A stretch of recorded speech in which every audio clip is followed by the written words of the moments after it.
Olá, meus amigos, minhas amigas, estamos no ar com mais um Papo Socialista e hoje a gente traz aqui duas convidadas diretamente do extremo sul da Bahia, da Costa do Descobrimento, elas que são do PSB de Porto Seguro, que é a Joana Souza e também a Sóis Rabelo. A gente já vai falar, vai dar um breve resumo do currículo delas e eu já vou passar a bola aqui para o nosso companheiro Eduardo Tito, que também participa aqui dessa entrevista. Literalmente passando o microfone para ele. Bem-vindo, Tito. Boa tarde, pessoal. Gabriel, meu grande companheiro. Bem-vinda, meninas, Sóis, Joana, que vem dessa terra maravilhosa de Porto Seguro, na terra do descobrimento, onde tudo começou aqui no nosso país, né? Vamos lá, o que vocês estão fazendo aqui em Salvador? Se apresentem para a gente. Vou iniciar já com uma polêmica. Pra gente é Costa dos Povos Originários, mas a gente compreende que nacionalmente é conhecida como a Costa do Descobrimento, mas por estarmos ali com uma área enorme indígena, a gente contesta essa questão da Costa do Descobrimento. Já começou bem, já começou... Eu ia até falar, fica a sugestão aí pro governador, até porque ele utiliza dos canais, né, da prefeitura, os 27 territórios, né, que tem a Bahia, e tá lá com o Costa do Descobrimento. Vamos alterar esse nome, por favor. Então, olha, vou falar primeiro sobre a Sóis, que está aqui de frente para mim.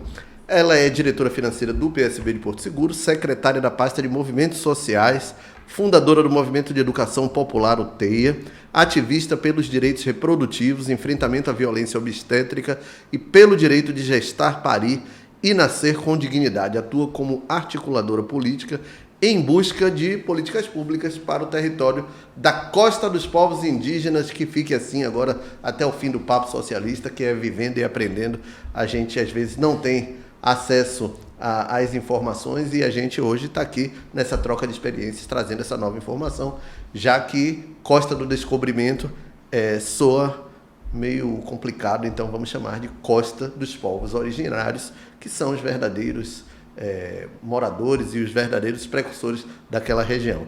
Então, vou também conversar aqui com a nossa querida Joana Souza, eu mais o meu companheiro Tito. Ela tem bacharelado em Direito pela Universidade Federal do Sul da Bahia, pós-graduada em Direito Civil, Processo Civil, secretária-geral do PSB de Porto Seguro e da pasta da Mulher Docente em Direito Civil, Unifatelos, ex-integrante do CRAN de Porto Seguro, de 2018 a 2020, ativista social na luta contra a violência de gênero, né? E a violência contra a mulher, a violência política de gênero e a violência contra a mulher, a assessora legislativa, enfim, ela tem um vasto currículo e vai conversar aqui com a gente também. O que é que traz vocês aqui em Salvador? Eu sei que vocês já vieram participar de algumas atividades e uma delas é a escala 6-1. A gente vai chegar lá na violência política de gênero, mas nesta semana vocês estiveram aqui para poder debater o fim da escala 6-1, que é um tema que está aí na ordem do dia. Não é isso, Joana? Sóis. Eu vou deixar a Sóis iniciar. Pronto. Bom, a gente entende, né, que temos que estar a par do que está acontecendo nas discussões e também dar apoio e suporte aos movimentos sociais. A gente tinha essa audiência pública do VAT, que é o Vida Além do Trabalho, né, que é um movimento social que está à frente dessa discussão, juntamente com vários deputados federais e estaduais. E é uma pauta extremamente importante, porque a gente está falando da sobrecarga do trabalhador, que ele tem que ter direito à vida, né? Não é só trabalho. E nisso vai para outras demandas que nós estamos também à frente dentro do nosso território. E eu vou falar, por exemplo, do tarifa zero. Né, todo trabalhador pega algum tipo de transporte, seja ele coletivo, ou até mesmo quando você tem o seu próprio carro, a gente sabe como está, acho que a gente passou por isso aqui em Salvador, né? Os grandes engarrafamentos, você passa mais tempo, às vezes, no caminho do trabalho e no seu trabalho do que dentro da sua própria casa, convivendo com a sua família, desfrutando de algum lazer, porque nós também temos direito ao lazer. Acho que isso é uma das pautas que a gente traz e que está conectada também com a nossa maior pauta, que é a das mulheres, que são as maiores vítimas da sobrecarga de trabalho, do transporte público, porque existem inúmeras pesquisas que falam a maior usuária do transporte coletivo público é a mulher preta trabalhadora. Porque ela que mais usa, tem a questão da rotina, da rota do cuidado, enfim, são inúmeros temas que a gente pode abordar e trazer aqui e que está relacionado com as violências que a gente sofre constantemente. E nesse caso, por exemplo, uma violência institucional, a partir do momento que o Estado nos obriga a ficar enlatados, né? E viver de uma forma indigna, onde você só vai para o trabalho e retorna, e você, de fato, não tem participação nos lucros, né? E nos benefícios, nos bônus do seu próprio trabalho. Vou passar a palavra para minha amiga aqui, companheira. Parabéns, Sóis, pela fala. Assim, quando a gente trata de Porto Seguro e de região, a gente está falando de uma área turística em que pouquíssimos funcionários ele tem ali a carteira assinada. Muitos trabalham de forma subhumana, né? Sem dignidade, sem o descanso, não tem folga nem semanal, nem ali nos domingos. Eu também atuo na área trabalhista por lá.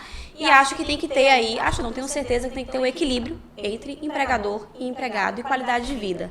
Quando o SOS, ela traz essa questão do tarifa zero, a gente está falando sobre dar acesso a essas pessoas à cidade. Porque vamos pensar aqui coletivamente numa família que tem 5 filhos. Será que essas pessoas conseguem ter acesso à praia? Conseguem ter acesso às praças, às oportunidades públicas de desfrutar aquela cidade, de passear, se tratando em Porto Seguro, de ir ao centro histórico, de ir à passarela? Fica inviável. Então, a gente precisa pensar de forma coletiva da melhor maneira de implementar políticas públicas que vai acessibilizar essas pessoas que estão nas periferias a ter acesso de qualidade à cidade, porque a cidade ela não pode ser feita apenas para o turista, ela tem que ser cuidada e pensada em quem mora nela. E só para complementar, sobre a questão da escala 6x1, a gente também fala de uma realidade que é a pejotização, né, da mão de obra. Eu ia tocar nesse assunto, só justamente sobre isso. Isso aí é um problema muito grande, especialmente no nosso território, onde tem essa questão de ser um espaço turístico, como a Joana trouxe, e que para você trabalhar você tem que ter o seu CNPJ. E qual a garantia que você tem? Né? Você ali, enquanto que a gente sabe que o CLT, as pessoas acham assim, hoje tem a banalização do CLT, né? A ridicularização. A juventude abraçou essa brincadeira, né? Péssima brincadeira nas redes sociais, estão banalizando o CLT. De jogar carteira de trabalho nos outros, qualquer coisa, como se... Gente, ter 13º, garantia de direitos. Você não... Seguridade, né, também. Eu tô falando de INSS, eu tô falando de férias remuneradas. De salário maternidade. Garantia de descanso. Mesmo que seja 6x1, pelo menos você tem um dia de descanso. Enquanto que você é PJ, você não tem essa garantia. Lá a gente passa muito também em relação às gorjetas não serem integradas ao salário. Muitas vezes as pessoas sequer sabem quais são os benefícios e os malefícios de ter ali um MEI. A maioria deles trabalham com MEI. Então, nós precisamos ser canais de informação. As mulheres são maiorias, né, na população brasileira, maioria no mercado de trabalho, e se eu não estou enganado, é a maioria que sustenta os lares brasileiros. Né? Sim. Tem esses dados do IBGE que já trazem essa realidade. A pejotização, né, prejudica diretamente vocês unido à escala 6.1, que parece que torna a situação ainda cada vez mais predatória, né? O mercado está predador com o funcionário. Como é que vocês estão militando? Onde é que vocês estão discutindo? Vieram a Salvador, tiveram com parlamentares para poder trazer esses debates? Daqui vão a Brasília. Como é que está essa discussão com vocês? Então, na verdade, uma das ideias que a gente teve de vir para cá foi também para se aproximar das lideranças do movimento. Porque, assim, você ter acesso a deputados é interessante, mas a gente tem que conscientizar o coletivo. Se não tiver a pressão popular, a pressão da população em cima disso, nenhum deputado vai correr atrás. Isso é fato. Então, a gente veio aqui, na verdade, para fazer contato com o VAT, com o Fernando, que é uma das lideranças do VAT aqui da Bahia, e eu já conversei com ele para que a gente possa estudar uma forma de, por exemplo, de levar essa conscientização, né, do quanto que é importante a gente lutar contra a escala 6x1 dentro do nosso território, mas dentro das características do nosso território, porque ele não é A gente está falando de Porto Seguro, a gente não está falando de São Paulo, a gente, né, onde você tem empresas, fábricas e tudo mais. Ali são pessoas que estão relacionadas ao mercado de turismo. Então, hotelaria, uma das coisas que eu estava falando, por exemplo, eu sou moradora do distrito de Trancoso. E nós temos muitas casas de aluguéis. Você acha que as pessoas são CLT? Não, elas vivem de diárias. E é um custo de vida altíssimo. E as pessoas acham, Trancoso é só para milionário. Não, milionário vai lá usufruir daquele espaço. Trancoso é lugar de trabalhador e de morador. De pessoas que batalham ali, todo dia, para conseguir viver naquele território, que ali é um lugar antiquíssimo, né? Temos os nativos e o convívio entre nativos, entre pessoas que vieram depois. Então, nosso território está crescendo muito. Está crescendo muito. A gente tem bairros com 4.000 famílias, onde elas não têm o transporte para chegar no lugar de trabalho. Então, sobre isso que eu queria abordar com vocês, há, desde 2016, em vigor uma reforma que, na verdade, foi uma deformidade trabalhista, onde foram flexibilizadas algumas leis de trabalho e incentivada a informalização através da contratação via pessoa jurídica, que é o MEI, que é o CNPJ, para poder livrar o empregador de certas obrigações trabalhistas e precarizar a mão de obra. Num lugar como Porto Seguro, onde a mão de obra está ultra precarizada, como vocês trouxeram aqui esse cenário, como é que a gente discute escala 6-1 nesse ambiente tão precarizado? É por isso que eu vim para cá, junto com a Joana, para conversar com essas pessoas que estão à frente do movimento, para a gente buscar essas soluções, buscar como dialogar com elas. Lá também participamos de várias palestras, né, nas comunidades, explicando o que seria o CNPJ, o que seria a contratação, porque muitas das pessoas também nem compreendem em qual momento deixa de ser pessoa jurídica e passa a ser um funcionário. Né? Você não tem que receber subordinação, não tem periodicidade. Então, eles estão ali todos os dias cumprindo horário, recebendo ordens e acham que é normal e que tá bom porque está recebendo o valor todo, sem compreender que não vai ter nenhuma cobertura do INSS, inclusive caso venha a sofrer algum tipo de acidente de trabalho.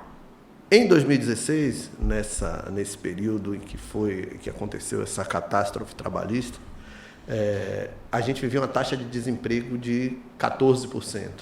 Hoje a gente vive uma taxa de 5,6%, que é a menor da série histórica do IBGE. Você acha que essa taxa embaixo de 5,6% melhora as condições para o trabalhador poder negociar? Que hoje há um argumento muito fácil, muito cretino do pessoal de direita, quer dizer, ninguém quer mais fazer uma faxina porque tem um Bolsa Família. Na verdade, ninguém quer ser explorado porque tem Bolsa Família. As pessoas não se submetem a certas coisas. E vocês acham que há aí um caminho para poder se convencer a população, já que a população teme também esse discurso de que é melhor ter o que fazer do que ter direitos e tal? Isso foi, inclusive, massificado pelo ex-presidente da República, que a gente espera assim que não volte nunca mais. Então, Gabriel, eu venho estudando, né? Então não posso te dar uma reforma, tipo, é assim. Mas uma das coisas que eu andei escutando, por exemplo, até mesmo vou fazer uma crítica aqui, a essa taxa, que às vezes ela não corresponde à verdade. Sim, porque a informalidade... Porque a gente está nessa questão do PJ. Isso. Então, qual é a garantia que essas pessoas têm de fato? Não tem, né? Aí, vindo essa questão, por exemplo, do Bolsa Família. A gente sabe também que a Casa Grande Senzala não finalizou, né? A gente ainda vive isso de forma diferente. Então, quando a pessoa fala assim, eu não encontro mais uma empregada doméstica para fazer faxina na minha casa. Mas qual o valor que você quer pagar? Né? Quanto você cobraria para fazer uma faxina na sua própria casa? É fácil o trabalho? Não é. Então, com essa questão do Bolsa Família, que na verdade as pessoas julgam muito, Bolsa Família, acho que a maior parte das pessoas atendidas por esse programa social são mulheres, mães solo, né, que veio para simplesmente não passarem fome e não se subjugar. E é isso que eu ia dizer, ele tira a humilhação. Isso. E aí, acho que a gente tem que fazer uma autocrítica com relação à nossa sociedade e às pessoas que fazem esse tipo de comentário que falam assim, minha amiguinha, tipo, larga a mão de se sinhar, né?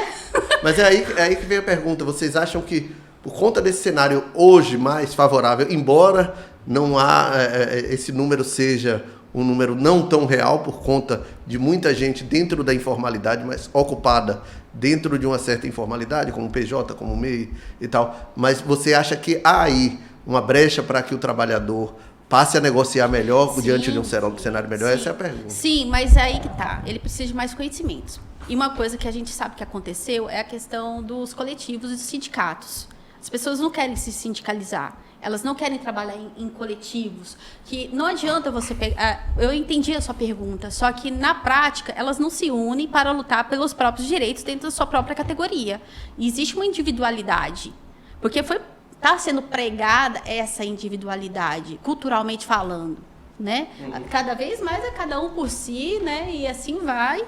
Só que o que a gente tem que pensar é no programa, ou talvez uma forma de trazer essa educação, de que vamos, enquanto categoria, nos unir novamente e vamos buscar lutar, por mais que nós sejamos, sei lá, Uber. Por que a galera do Uber se unir, o pessoal do Pop se unir, né? A gente tem uma questão, por exemplo, da lotação lá no nosso território, que é onde não chega o ônibus, porque a gente não tem ônibus. Desculpa, Águia Azul, mas a gente não tem ônibus. A gente não tem transporte coletivo. A gente tem táxi, os sucatão, e a gente tem a lotação, que é onde não chega esse ônibus, chega esse carro, que não tem regimento, não tem regulamentação alguma. Então, e de onde vem as regulamentações? Vem de convenções, de reunião de pessoas. Como é que a gente vai funcionar? Como que a gente vai trabalhar? Então, a gente está tendo disputa ali de território, de trabalho, entre taxistas, entre lotação, entre Uber. E a gente, nisso, cada um massacrando o outro, sendo que todo mundo depende do turista, é trabalhador, depende de outro trabalhador, só que sabe quanto que para você, aqui, olha, 10 quilômetros sem trânsito, tá bom? A gente não tem semáforo em Trancoso. É R$10 para sair de Sapirar à Praça da Independência. Eu estou falando de pessoas que moram num bairro onde não tem água encanada, a água chega por mangueira, de uma caixa d'água do bairro, em cada casa. A gente tem problemas com iluminação, a gente tem inúmeros problemas. Ruas com uma borrinha de asfalto, só a principal, o resto são crateras, e que trabalham ali lutando para o seu dia, pagar R$10 para andar 10 quilômetros sem semáforo, sem trânsito, para levar seu filho, às vezes, lá no PA, e o filho paga, e ele tem que retornar, são R$20 para uma pessoa que recebe um salário mínimo. Eu gostaria só de complementar a fala de Sóis, que quando a gente fala sobre valores e sobre a parte técnica do nosso território, é também impedir que essas pessoas tenham acesso a serviços básicos. Para tirar uma carteira de identidade, vai ter que atravessar o rio, que a gente fala o rio, a balsa, e chegar a Porto Seguro. Tem que ter o dinheiro para voltar. Se passou de 5 horas, vai ter que ter o dinheiro para o táxi, porque depois das 17 também não tem vans para que possam levar. Então, é muito delicado. Eu estou falando de saúde, de educação, de acessibilidade, de lazer, de cultura, que acaba não chegando a essas pessoas e está tudo interligado ao transporte. Então, se eu perder o ônibus, por exemplo, se eu vou ao Luiz Eduardo, que é o único hospital que a gente tem, que fica em Porto Seguro, próximo ao aeroporto, se eu sair de Trancoso e, por algum motivo, eu me atrasei, atravessei a balsa, são 15 minutos já para atravessar a balsa, né? Eu chego ali, sei lá, 5h40, 6 horas, 6h20, eu perdi esse ônibus, essa van, que eu pago R$18, eu tenho que pagar R$200 de táxi para voltar para minha casa. R$200 de táxi? R$200 de táxi. E aí, você sucinta, que eu sei que a gente tem outros temas para tratar. Esses R$200 para andar quantos quilômetros? 20 quilômetros. 20 e pouquinho, né? Essa realidade que a gente está trazendo para vocês fica um pouco mais delicada quando a gente vai falar sobre o recorte sobre os alunos da Universidade Federal do Sul da Bahia. A gente pensa que está tão... Eu me formei nessa instituição, eu sei das dificuldades em transporte lá, mas não posso nem falar que eu sei 1/3 de quem tem que atravessar o rio e ir embora. Então, assim, nós estamos impedindo que estudantes que lutaram tanto para fazer o Enem e ingressarem numa universidade federal tenham acesso à educação Porque não tem transporte que contemple o horário que finaliza a faculdade, que finaliza entre 10 e 10 e meia. Ao chegar na balsa, alunos têm que estar ali dividindo valores altos. E muitos desistem. Muitos desistem, então a gente está falando de fechamento de oportunidades de profissionalismo de vida por falta de transporte em Porto Seguro. Então, quando a gente vai falar, são muitas camadas. Porto Seguro, dirigentes, prestem atenção no que a gente está trazendo, porque assim, a gente está falando de muitas pessoas que estão sendo impedidas de ter uma vida digna, de qualidade, por falta de transporte público de qualidade. Já que estamos falando de educação, vocês fundaram, né, um movimento pela educação... É o TEA. É o TEA, não é isso? Pela educação Isso. popular. Isso. Fala É o território da educação, infância e arte, e ele é um desdobramento de duas manifestações que fizemos em Trancoso em 2023, que tivemos, na verdade, estava tendo paralisações constantes dos professores, né? E teve uma fala infeliz do prefeito, chamando-os de vagabundos, porque ele não queria se sentar para dialogar e negociar o que era direito, o que era o aumento salarial, porque eles recebem abaixo, né, da inflação. Ele era para ter sido 7% e colocaram somente 4%. Enfim, a gente fez duas manifestações em apoio aos professores, porque é o seguinte, aí vem a questão novamente das mães, das mulheres. Nós deixamos os nossos filhos com os professores, professoras, por 4 horas. Eu vou deixar meus filhos com um vagabundo? Não. Como é que eu enquanto mãe, enquanto que tenho meu filho na rede pública, eu tenho que defender quem cuida dos meus filhos. Eu tenho que conhecer as escolas. Eu tenho que saber o que está acontecendo ali, a realidade daquele profissional que está ali 4 horas, 5 horas com a minha criança. Na hora de pedir o voto, o professor tem toda aquela importância social, né? Mas na hora de dar um reajuste digno de salário, aí já muda de configuração. Pois é, e a gente sabe também que isso é resquício do bolsonarismo, de uma certa forma, que é a desqualificação de quem tem conhecimento da ciência, do professor, das escolas, do questionamento. As pessoas têm muito medo dos questionamentos, muito medo. Então, a gente fez... E aí, diante daquela realidade de apoio aos professores, a gente começou a receber muitas denúncias no nosso celular a respeito da situação que estavam as crianças ali dentro e da estrutura das escolas. Com a água, por exemplo, verde, a caixa d'água verde, a água que a criança bebe, verde. Eu tenho registros, eu trabalho com provas. Trabalhamos com provas. E aí a gente resolveu, falou assim, olha, vamos fazer o seguinte, e uma das queixas que as diretoras sempre traziam para mim, ela fala assim, os pais não vêm. Eles não estão vindo. Por conta da pandemia, as pessoas aprenderam a resolver tudo através de celular. Então, elas não frequentam as escolas mais dos filhos. E também não tem tempo. Aí vamos voltar no início da nossa conversa, né, Gabriel? Elas não têm tempo, porque elas estão na escala 6x1, né? Às vezes 7x7. 7x0, né? Elas estão dentro de transportes públicos. Quando elas chegam, elas estão exaustas. E se ela arrumar, vão lá.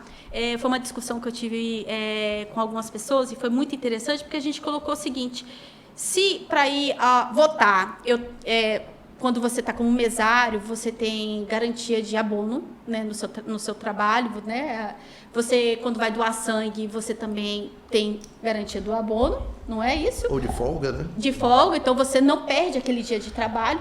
Por que não ir visitar a escola do seu aluno, do seu filho, você também não pode ter essa garantia? Porque ali, se as pessoas deixam de trabalhar porque foram chamadas à escola, porque eu preciso saber com o professor como que está o meu filho, porque o professor não vai trabalhar no sábado também. E vai muito além do aprendizado, né? Vai saber como é que o filho está se comportando psicologicamente, se ele está tendo algum trauma, trazendo algum problema de casa. É isso. E acaba sofrendo essas coisas. Eu quero falar sobre violência política de gênero, que é uma pauta que está incluída aí na ordem do dia de vocês. Toda mulher que participa da política, ela acaba sendo vítima dessa violência, dessa violência política de gênero, seja no comentário na rede social, seja no grito, nas ameaças. Dentro do próprio parlamento, muitas deputadas sofrem diversos tipos de assédio e a própria violência verbal.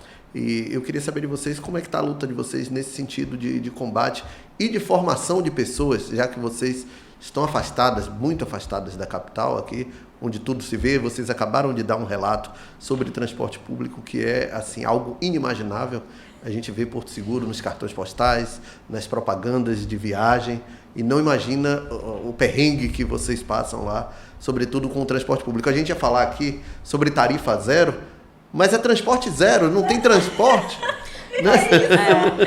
Eu tô rindo de nervoso. E olha que foi feita uma investigação, inclusive eu parabenizo, né? Trabalhei no gabinete também, sobre uma CPI, muito bem fundamentada, uma CPI dos transportes, indicando todas as irregularidades nos contratos, na qualidade, né? Ou a falta de qualidade dos ônibus pegando fogo, ônibus batendo, ônibus quebrando, e infelizmente foi direcionado aí aos órgãos e não foi dado andamento. Não teve então, assim, exatamente, ao Ministério Público, tudo que a gente pôde se movimentar, é um projeto do Vinícius Parracho, vereador lá de Porto Seguro, né, com uma parceria com Bolinha. Vinícius, inclusive, é do PSB, advogado, e fez uma CPI muito detalhada, chamou audiências públicas, chamou as empresas para serem ouvidas, muitas delas não foram, dirigentes das secretarias, né, responsáveis também para serem ouvidos, a população para entender o que estava acontecendo, mas infelizmente quando a gente passa à frente, os órgãos que deveriam realmente efetivar essa fiscalização e penalizar as empresas, acaba não se efetivando. E voltando à violência política de gênero, como é que vocês estão enfrentando esse grande dilema, né? Bom, vamos lá. Eu vou começar aqui e vou passar a palavra para a minha amiga, que ela tem uma expertise nisso, né? Primeiro que a gente tem que falar do fato de quantas mulheres fazem parte da política hoje, de forma direta. Quantas são dirigentes de partido, né? Quantas são presidentes de Câmara, quantas estão na Câmara, né? Imagina você ter que colocar uma lei para instituir que tem que ter aquela quantidade X. Por que será? Né? E instituir uma outra lei para que tenha garantia de verbas. Então a gente já está falando que a violência ela já é presente. Já começa pela financeira. Porque isso? Vamos lá, a gente voltando no início da nossa conversa, as mulheres, como trouxe o Tito, são a maioria, porque, né, nós somos a maioria de eleitoras, somos a maioria chefiando os lares, responsáveis financeiramente por esses lares, somos a maioria também no cuidado das pessoas que estão ali, porque não é só filho, às vezes a mulher também cuida de um parente, de um mais idoso ou uma pessoa que está acamada. Imagine ela ter que se dispor a sair da casa dela, fazer caminhadas, visitas e tudo mais, sem a questão, vamos falar novamente, do tempo e do dinheiro e do recurso para ela abdicar, talvez deixar de trabalhar e ela fazer a campanha dela. Já começa por aí a dificuldade. E aí a gente vai para um outro caminho, que é o quê? O que você está fazendo aqui? Você não tem uma louça para lavar? E não pense que nós não ouvimos isso enquanto eu escutei. Diretoras de partido. Com quem você está deixando os seus filhos para estar levantando bandeira? Eu não vi nenhum homem ser questionado onde estavam os filhos dele. E quando você quer atingir uma mulher, especialmente se ela é mãe, você fala do quê? Dos filhos. Então a gente sofre todo tipo de violência que você imaginar, né? Desde a roupa, desde da forma de falar, da forma de se posicionar. Se a mulher fala um pouco mais alto, por que você está fazendo escândalo? Por que você é histérica? Se a gente é mais incisiva, a gente está sendo o quê? Aliás, ninguém chama um homem de histérico no parlamento quando ele grita, né? Pelo contrário, acha bonito. Né? E a mulher sofre ainda mais essa retaliação. E libras, para não fazer barulho. Olha, realmente são muitas camadas falar sobre violência política de gênero. Eu já trabalho com violência desde 2018. Né? Escolhi esse tema no meu TCC, na universidade. Fui trabalhar no CRAM, que é o Centro de Referência ao Atendimento à Mulher, e, consequentemente, trabalhei ligada à DEAN. Mas estar dentro da política me trouxe um outro olhar de como o silenciamento, a gente está aqui em 2 mulheres e em maioria de homens no estúdio, mas como o silenciamento dos homens perante as violências sofridas às mulheres passava de 100%. Eu não posso nem falar 100% que eu estou sendo... A gente começou a ver que tudo relacionado à mulher era questionado. O currículo, se ela tinha capacidade técnica, a roupa que ela está usando, a forma que ela está se portando, que tal cargo não é para a mulher, que você vai ser uma marionete, você não pode se posicionar de acordo com o que você pensa, você tem que seguir o que o dirigente do partido quer, o que o prefeito que tem mais recursos quer. Então a gente foi vendo que era necessário sermos a voz para que outras mulheres de outros partidos também pudessem compreender que elas estavam dentro de um ciclo de violência política de gênero e sequer se davam contas. A gente está numa sociedade machista estrutural e que a gente passa por isso a vida toda, seja na fase da infância, da adolescência e na vida adulta. E muitas vezes, de forma errada, naturalizamos e não enxergamos que estamos ali dentro de uma violência que precisa ser debatida. E como o Sóis trouxe divinamente, que a gente tem que compreender que essa porcentagem que foi criada, né, ela é inadmissível e que as mulheres precisam se olhar para além dessa barreira. Que bom que criou essa barreira, porque a gente estava sem escudo nenhum. Mas vamos para além dessa barreira agora. Porque se a gente está falando numa população que é mais de 50% composta por mulheres, por que a gente tem tão poucas mulheres na política? E por que mulheres? Vocês não votam em mulheres também? E eu não posso deixar de trazer essa fala. Porque mulher deveria votar em mulher. É a nossa fala maravilhosa de sororidade. Mas, na prática, as mulheres não votam em mulheres. Então, a gente precisa trazer esse debate, primeiro para a parte educativa mesmo, de entender que, desculpa, vocês homens não vão falar sobre os projetos que vão me melhor beneficiar. Porque quem sabe o que é melhor para a mulher somos nós, mulheres. Então, a gente precisa entender que é necessário que nós estejamos no centro para falar sobre nós. Eu vou aqui trazer dados para vocês e vocês vão analisar, né? Já imagina até a expressão de vocês. Eu sou o trovão. 513 cadeiras na Câmara, temos 91 ocupadas por mulheres. 11 senadoras para 81 cadeiras no Senado. E na Assembleia Legislativa, apenas 8 mulheres de 63 vagas, exatamente. Pois é, eu vou, na verdade, fazer o seguinte. Eu quero saber o que vocês acham disso. Não, comece você. Olha, eu acho, como falou Joana aí, eu acho totalmente absurdo. Eu acho que se as mulheres representam a maioria da população, o parlamento ele tem que refletir a população. Ali são os representantes do povo. E que a gente sabe que muitas vezes não representam o povo, né? E eu acho que as mulheres deveriam estar lá, porque, como Joana também observou aqui, só sabe a dor quem calça, a dor do pé quem calça o sapato. Então, vocês trouxeram uma coisa importante aqui, que é a questão da jornada 6-1. E a mulher não tem uma jornada única de trabalho. A jornada se estende até o domicílio, porque ela vai cuidar do filho, mesmo aquela que trabalha em casa, e aquela, eu vou trazer o melhor dos cenários, que é a mulher que trabalha na rua, na verdade, tem o dinheiro, tem a condição de pagar um auxiliar para poder cuidar das tarefas domésticas dos filhos e cuidar dos filhos, mas ainda assim, quando ela chega em casa, tem um resquício de trabalho, de esquentar uma janta, de arrumar aquilo que não está arrumado, de fazer a tarefa escolar do filho, que muitos homens não fazem. Aqui eu faço o meia-culpa, o homem ele negligencia, inclusive, a própria presença dele junto ao filho.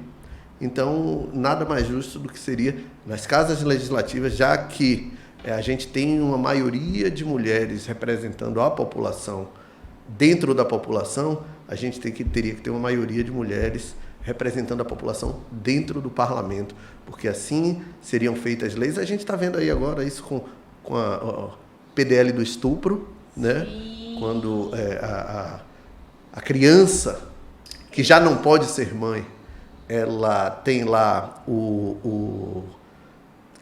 que finalizar uma gestação que é fruto de um estupro.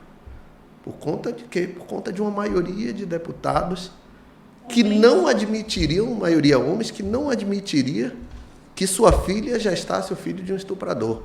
Mas ele quer que a filha do preto pobre geste essa coisa. Então eu sou, portanto, completamente favorável que a mulher seja a maioria dentro do parlamento, ou, na pior das hipóteses, seja pelo menos 50-50. Eu queria só fazer uma fala do finalzinho que ele trouxe em relação a essa PL e infelizmente no nosso território e por trabalhar também na área jurídica, é uma realidade altíssima de meninas de 14 anos, grávida. Essa gravidez vinda muitas vezes de âmbito familiar, não só de pai, de padrasto, mas também de primos, de tios. E é reiterada o tempo todo. E infelizmente, quando essas meninas vêm nos procurar também em relação ao salário maternidade, elas recebem uma negativa, porque o INSS só entende a gravidez a partir dos 16 anos. Porque aos 14, é preciso deixar claro isso, estamos falando de um crime. 14 anos é um crime. Mas, na nossa região, é naturalizado. Bom, complementando o que Gabriel trouxe aqui, não tem como, eu sempre falo isso, não tem como o homem discutir a saúde da mulher. Não tem como o Congresso brasileiro determinar quando ou não deve ser feito um aborto, porque ele não tem gestação. Homem não tem a semana menstrual, ele não sabe o que é sentir os efeitos no corpo que a mulher sente. E isso está relacionado ao trabalho. Eu acho que foi a Argentina que aprovou uma lei, antes desse louco que agora é presidente, que garante folga na mulher na semana daquele período menstrual. Então, homem não se trata de questões de lugar de fala, mas do ponto de vista da ciência, o homem não sabe falar sobre as necessidades da mulher. Por isso que eu sou defensor e apoio vocês nessas situações, que é 50% das mulheres ocupando as cadeiras nas casas legislativas. Hoje a cota é 30%, não 15%, de candidaturas, mas que não determina as cadeiras. Eu acho que tem que se inverter, tem que ser determinantes no número de cadeiras. Olha, esse número de cadeiras aqui. São 3? São 3. Em Porto Seguro, por exemplo, de 17 cadeiras, apenas 3 são mulheres. 3 cadeiras, mulheres para 17 cadeiras. Homens discutindo as necessidades das mulheres. Homens não são violentados. Não chega a 20%. Não chega a 20%. Homens não sofrem assédio. Né? Eles são assediadores. Então, eles ficam discutindo essas questões. Então, acho que está invertido isso. Então, é urgente essa necessidade de mudança, não é para se discutir mais. Eu acho que o tempo da discussão já acabou. Já acabou. É uma pauta que tem que ser executada de imediato. E aí a gente pode até achar que a gente encontra um país democrático mesmo quando a gente tem esse equilíbrio. Fala, Gabriel, o que está te incomodando aí? Que você está pensando que eu estou vendo a sua expressão? É verdade. Você pegou bem. Eu estava aqui querendo voltar a esse tema desse PDL do aborto, que do estuprador? Do estuprador, na verdade, que é curioso certos comportamentos dessa sociedade de extrema direita, principalmente. Esses mesmos que defendem a vida, entre aspas, defendem a vida do feto. Porque naquele massacre do Rio de Janeiro, e aqui ninguém está fazendo juízo se era inocente, se não era inocente, eu estou falando de vidas, independente. A gente não tem pena de morte no nosso país, né? Independente de quem quer que seja ali que morreu, mas muitos do que eles aplaudiram e pediram minutos de aplauso lá eram crianças, eram os fetos que eles defenderam. Né? Olha que curioso isso, que controverso isso. Que a pobre da favela, da periferia, que eles proíbem de abortar na infância e na adolescência, acaba gerando uma criança que não vai ter assistência nenhuma do Estado, nenhuma da Câmara dos Deputados, e que no final vai sofrer uma morte violenta que vai ser aplaudida por eles, que defendeu essa vida enquanto era feto. E outra coisa que eu queria colocar é o seguinte, a gente está falando de gestação de um corpo que não tem estrutura para gestar. Né? Então, a gente está falando por exemplo, de meninas que elas não têm, o corpo delas não está preparado para gestar, porque gestar não é simples, não é fácil. Envolve risco. A gestação é uma caixinha de surpresa. O parto é uma caixinha de surpresa. Estamos falando de meninas de 10, de 13, 14 anos obrigadas a colocar a vida delas em risco, se estão defendendo a vida de um feto. E aí daquela criança que já existe e que está ali perdendo a infância. Primeiro que já sofreu uma violência. Porque é isso. antes dos 14, antes dos 16 anos, é estupro. Não existe amor. Não tem essa tipo de paixão, de amor, nossa, estou apaixonada, amei.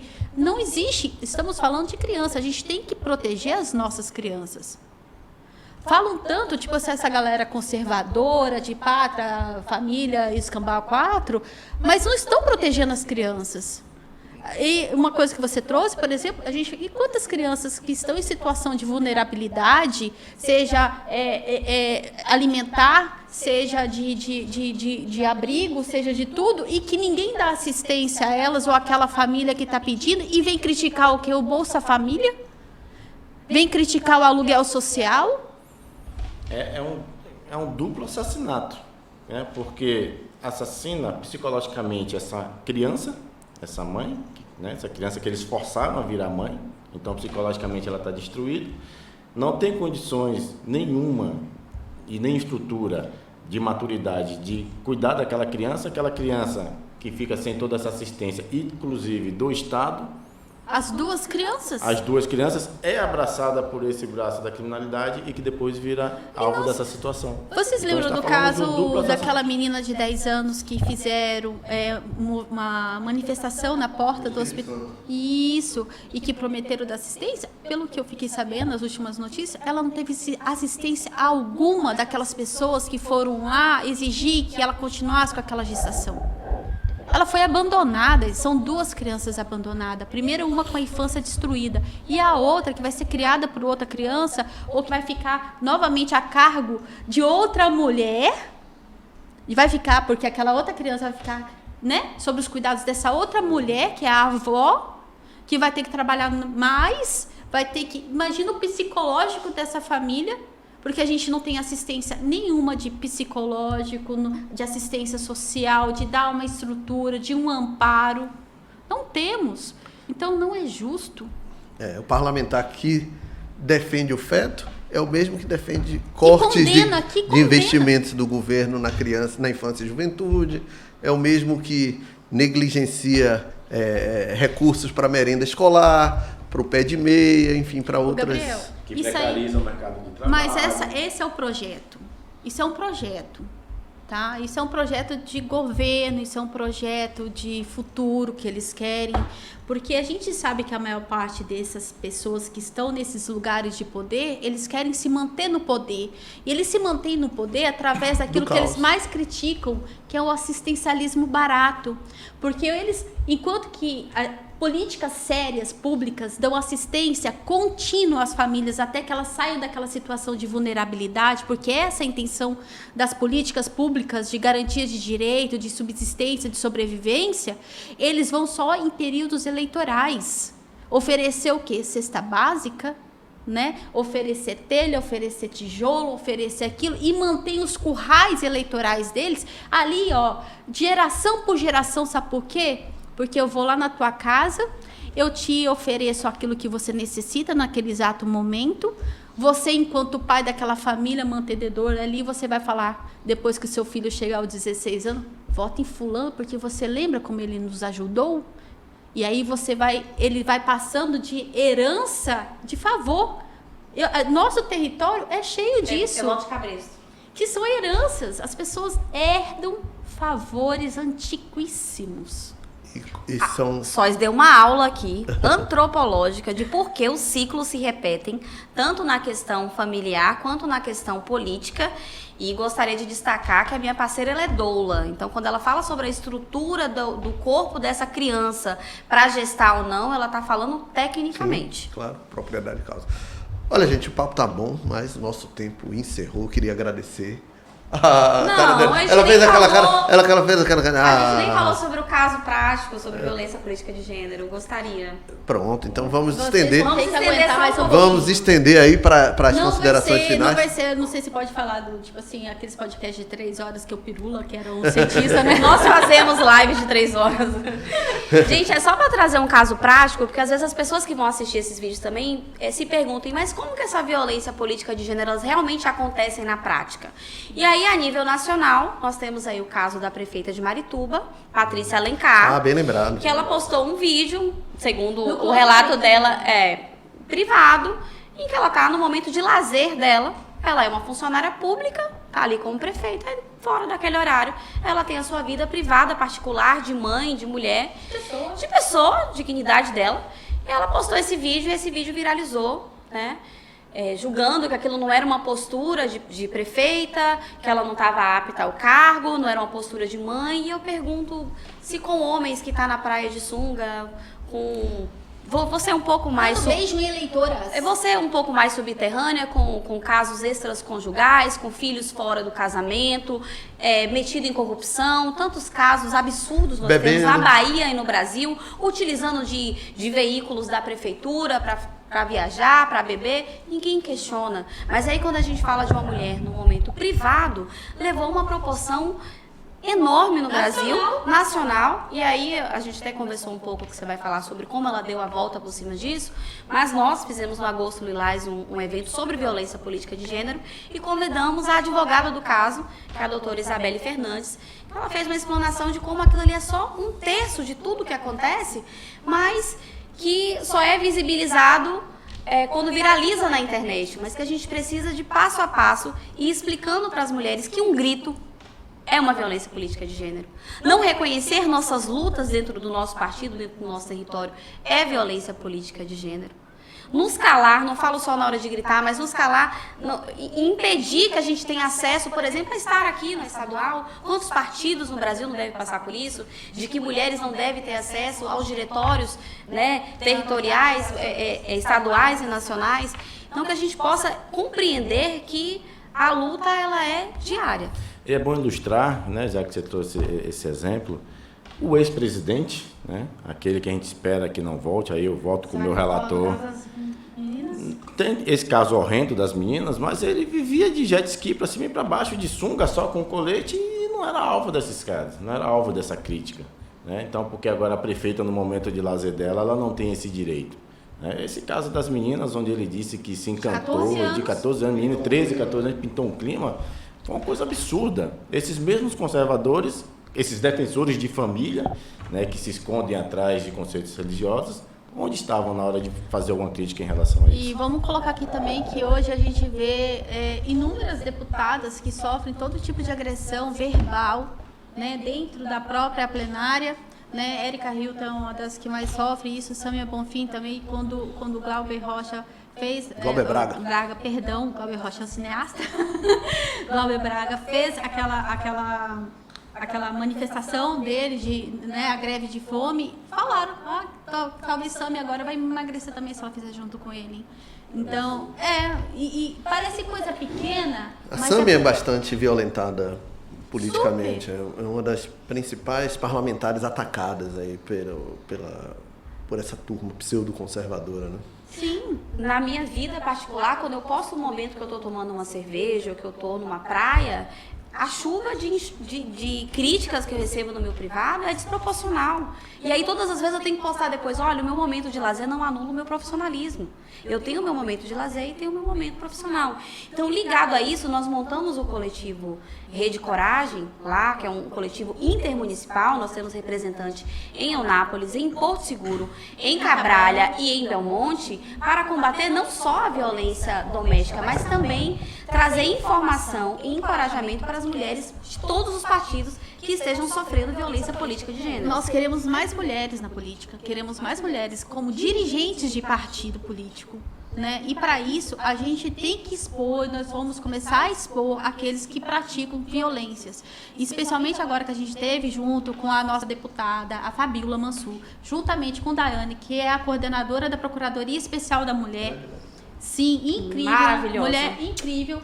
E ela pegou e falou assim, olha, qualquer tipo de situação pode mandar imediatamente para nós, porque nós precisamos também dessas ferramentas de denúncia e de acolhimento, porque elas têm o atendimento, né, por vídeo, né? A gente tem atendimento, eles têm atendimento psicológico com 10 sessões, ou seja, a gente vai desafogar também os CRANs, e também os CRANs na nossa cidade, eles só podem atuar em caso de violência doméstica. Então a gente está falando de uma violência política de gênero ou institucional. Então a gente pode fazer essa coleta e direcionamento para que a Procuradoria Especial da Mulher possa atuar mesmo que online. Ampliar os canais de denúncias e efetivação das penas com mais velocidade, mais rigidez. Aí a gente traz o caso daquela mulher que foi agredida no ambiente de trabalho pelo colega lá. Essa semana aqui em Salvador. O cara hoje, para meu espanto, entrou na delegacia, se entregou, no depoimento ficou em silêncio, permitiram que ele saísse pela porta da frente. Se você me perguntasse hoje por que o nosso índice de violência, seja ela doméstica ou de gênero, só faz aumentar, dentro de todas as pesquisas que eu tenho, eu te diria que o maior motivo é a impunidade. É a certeza da impunidade.